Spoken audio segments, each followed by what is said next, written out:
Bom dia, igreja, a graça e a paz a todos. Sejam todos bem-vindos à nossa escola dominical nessa manhã de domingo. Hoje nós vamos estudar a lição de número 5 da nossa revista, que tem como título A Fidelidade ao Alcance.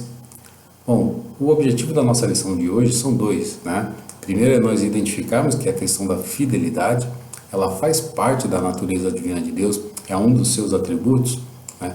E o segundo é, sendo nós todos cristãos, nós devemos transmitir de uma forma natural essa questão da fidelidade, essa questão desse compromisso, essa questão da confiança, né? As pessoas têm que olhar à nossa volta, para a nossa vida e sentir essa fidelidade nos compromissos que nós assumimos, né? Porque apesar de tanta tecnologia, de tantas leis, né, para regulamentar os direitos de cada um, de cada pessoa individualmente, o homem, ele não se mostra uma pessoa de confiança, né? O próprio ser humano, ele tem uma dificuldade de confiar no próprio homem, porque com a mesma facilidade que nós assumimos um compromisso, também com essa mesma facilidade buscamos alternativas para burlar ou para mudar esse tipo de compromisso. Na primeira oportunidade que nós nos sentimos lesados ou que nós visualizamos uma oportunidade melhor, muitas vezes procuramos, dentro da lei, mudar o primeiro acordo para que nós conseguimos atingir o nosso primeiro objetivo. Vamos dar uma lida lá no Salmos 33, do versículo 3 até o versículo 4. Nesse salmo, nós vamos ver que o salmista, né, ele nos convida o homem a adorar a Deus, mas ele faz uma observação. Essa observação que é para que o nosso louvor, para que a nossa adoração seja aceita de Deus, ela tem que estar diante de um coração reto e com intenções verdadeiras. Vamos dar uma lida no nosso texto. Nosso texto diz assim: pois a palavra do Senhor é verdadeira, Ele é fiel em tudo o que faz, Ele ama a justiça e a retidão, a terra está cheia da bondade do Senhor. Nesse versículo que nós acabamos de ler, podemos ver a fidelidade de Deus em tudo que Ele fala, em tudo que Ele faz. E isso serve de motivação para nós o adorarmos, pois Ele é fiel em tudo que Ele prometeu a nós. A palavra dele é verdadeira, né? Não é apenas um jogo de palavras de duplo sentido, mas Deus, ele é fiel naquilo que Ele promete. A palavra diz também que Ele é fiel em tudo o que faz, né?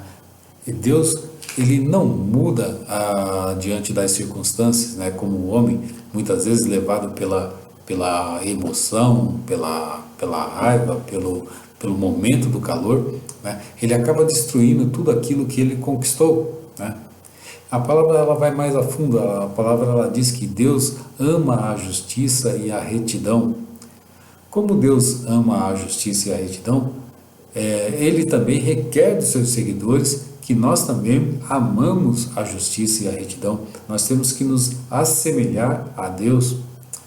As nossas emoções e os nossos comportamentos, eles vão se alterando cada vez mais que nós nos aproximamos de Deus. Cada vez mais que nós nos aproximamos de Deus, nós somos moldados através do Espírito Santo. Podemos até, no primeiro momento, nós agimos numa pura emoção, no calor desse momento, né?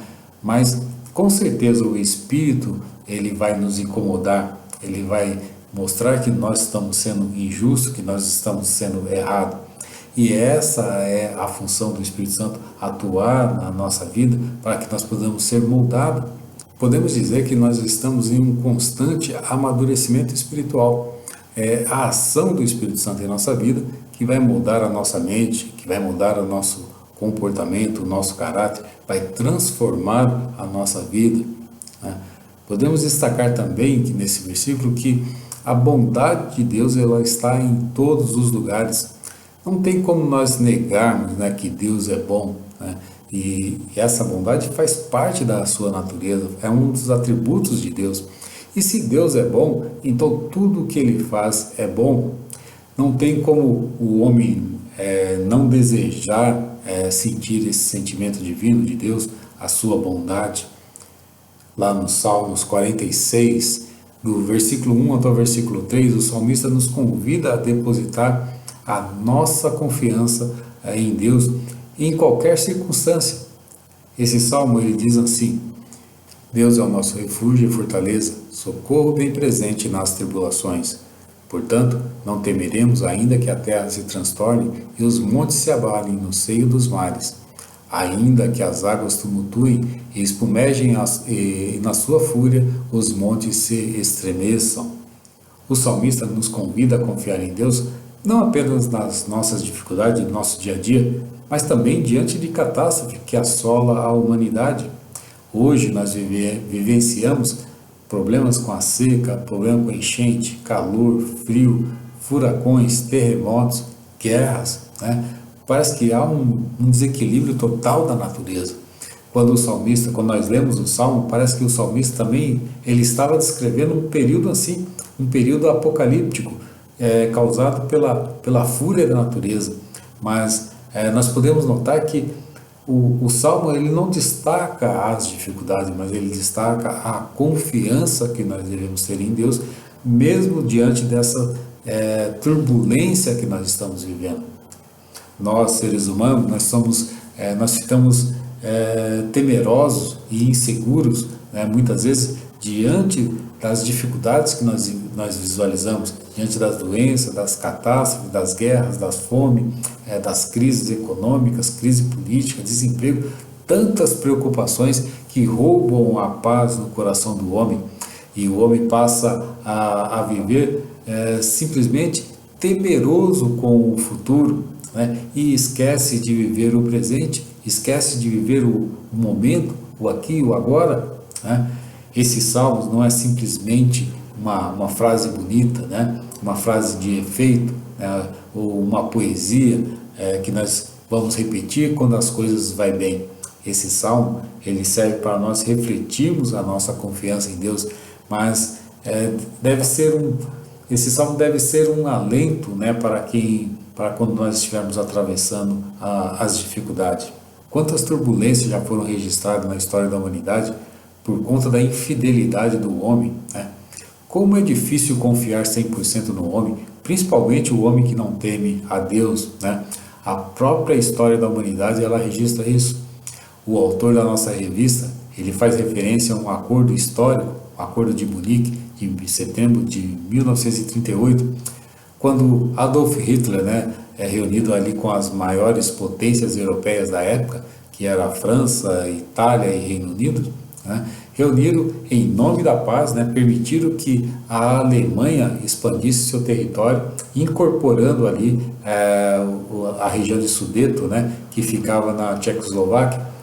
Esse era um compromisso, isso porque aquela região era composta ali pelos povos germânicos, né, 65% de povos germânicos. Esse acordo ele foi considerado como uma traição pela Tchecoslováquia, já que eles existiam um acordo entre esses países, né, e a Tchecoslováquia não participou, né, dessa decisão, apesar do território pertencer à Tchecoslováquia. Então foi considerado ali como uma traição, né, para o país, porque ela não teve nem como opinar, ela nem participou dessa reunião. Esse acordo ele chegou a ser comemorado em toda a Europa, né, pois ela limitava a expansão dos alemães, né, e assegurava que os alemães, né, que Hitler não iria invadir outros países, né, que pararia ali simplesmente naquele território.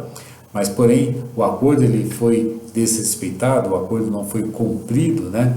E nós vemos ali que a Alemanha, depois de assumir o Sudeto, ela assumiu o controle da Tchecoslováquia, né? E a França e Reino Unido, né, não fizeram nada, né? Não respeitando também o acordo que havia com aqueles países. Mas o ponto alto, né, que ocorreu ali foi a invasão da Polônia em 1939, né, onde ali acabou deflagrando ali a Segunda Guerra Mundial. Essa história ela serve apenas para ilustrar, né, que acordos realizados com os homens pode existir dentro de um certo limite, mas tudo pode mudar de acordo com os seus interesses pessoais, de acordo com os seus interesses econômicos. Quem ainda não sofreu uma grande decepção por conta de um acordo quebrado, um acordo que inicialmente parecia inabalável, um acordo que parecia muito bem estruturado, mas que ao longo do tempo não resistiu às dificuldades, né? Se a natureza do homem não é confiável, podemos confiar na natureza de Deus, é totalmente confiável. Deus sempre cumpre as suas promessas.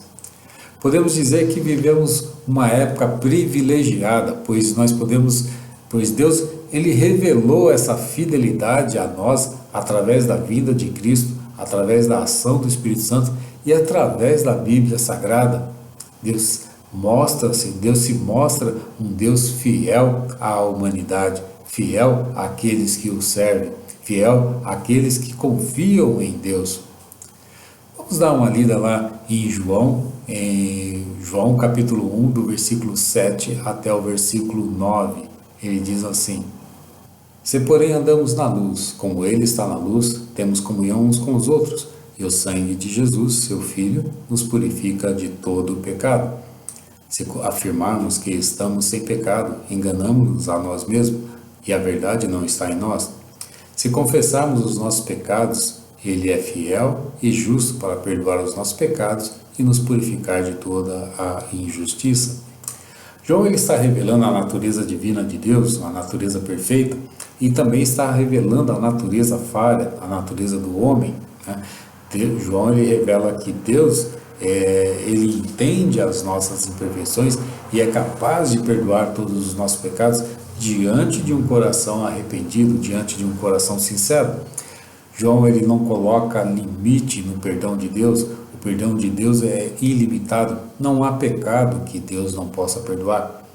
Deus nos escolheu para sermos santos e separados, para vivermos a eternidade com Ele. Ele estabeleceu uma aliança para conosco e essa aliança Ele é fiel.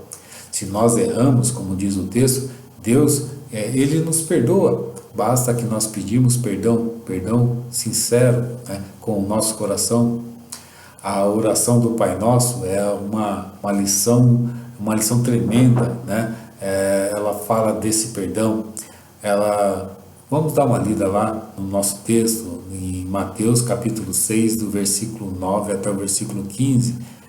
Portanto, vós orais assim: Pai nosso que estais no céu, santificado seja o teu nome. Venha o teu reino, faça-se a tua vontade, assim na terra como no céu. O pão nosso de cada dia nos dai hoje, e perdoa as nossas dívidas, assim como nós temos perdoado os nossos devedores, e não nos deixe cair em tentação, mas livra-nos do mal, pois teu é o reino, o poder e a glória para sempre. Amém. Porque se perdoaste aos homens as suas ofensas, também o vosso Pai Celeste vos perdoará. Se porém não perdoardes aos homens as suas ofensas, tampouco o vosso Pai perdoará a vossa ofensa. Esse texto que nós acabamos de ler, eu considero ele um dos pilares bíblicos sobre o perdão divino de Deus para as nossas vidas, pois ele nos ensina que se nós não sabemos perdoar o nosso próximo, então é porque nós não acreditamos que exista o perdão, nós limitamos a esse perdão. Não é possível nós acreditarmos no perdão e não sabermos perdoar as pessoas. O perdão ele não pode ser limitado, né? Não dá para entender, né, como pessoas preferem ficar alimentando sentimentos negativos, sentimentos tão pequenos, né, ao invés de liberar perdão. Esse sentimento ele acaba corroendo a vida da pessoa, ele mata a pessoa por dentro, o tornando uma pessoa amarga e infeliz. Tudo isso por conta da liberação do perdão. A palavra de Deus que nós devemos perdoar, para que Deus também possa perdoar os nossos pecados. Para nós terminarmos a nossa lição, eu diria que existe uma aliança que Deus estabeleceu entre nós. E essa aliança, Deus é fiel. E Ele faz de tudo para que nós possamos cumprir essa aliança, para que nós possamos chegar ao objetivo. Mesmo nós sendo falho, Deus Ele sempre nos chama a fazer parte dessa aliança. Amém? Que Deus abençoe a todos.